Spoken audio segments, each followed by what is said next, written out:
গভীর রাতে যখন পুরো আফগানিস্তান ঘুমে আচ্ছন্ন, ঠিক তখনই প্রাকৃতিক এক ভয়াল আঘাতে কেঁপে উঠল দেশটির পূর্বাঞ্চল। স্থানীয় সময় রোববার রাত প্রায় 12:15টার দিকে আঘাত হানে এই শক্তিশালী ভূমিকম্প। এরপর আরও 3বার আফটার শক হয়, যার কম্পনে মানুষের মনে ধরিয়ে দিয়েছে চরম আতঙ্ক। তালেবান সরকারের সূত্রগুলো জানাচ্ছে, শত শত বাড়িঘর মুহূর্তে মাটির সাথে মিশে গেছে। ধ্বংসস্তূপের নিচে চাপা পড়ে আছে অগণিত মানুষ, যাদের বেঁচে থাকার আশা সময়ের সাথে সাথে ক্ষীণ হয়ে আসছে। সবচেয়ে ভয়াবহ অবস্থা পাকিস্তানের সীমান্তবর্তী কুরনার প্রদেশের দুর্গম পাহাড়ি এলাকায়।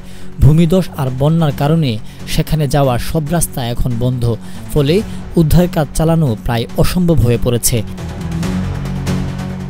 এখন পর্যন্ত 20 জনের মৃত্যুর খবর নিশ্চিত করা গেলেও মৃতের সংখ্যা শত শত ছাড়িয়ে যাওয়ার আশঙ্কা করা হচ্ছে। এই অবস্থায় অসহায় হয়ে পড়েছে তালেবান সরকার। স্বল্প অর্থনীতি নিয়ে এই বিশাল বিপর্যয় মোকাবেলা করা সম্ভব নয় বুঝতে পেরে তারা আন্তর্জাতিক সংস্থাগুলোর কাছে জরুরি ভিত্তিতে হেলিকপ্টার সাহায্যের আবেদন জানিয়েছে।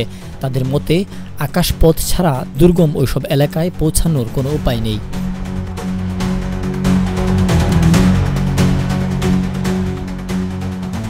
মৃত্যুপুরীতে পরিণত হওয়া আফগানিস্তানে এখন প্রতিটি মুহূর্তই মূল্যবান, কিন্তু আন্তর্জাতিক সাহায্যের হাত দ্রুত না বাড়ালে ধ্বংসস্তূপের নিচে হয়তো চিরতরে হারিয়ে যাবে আরও শত শত প্রাণ। আনোয়ার শাহ, বঙ্গপোস্ট।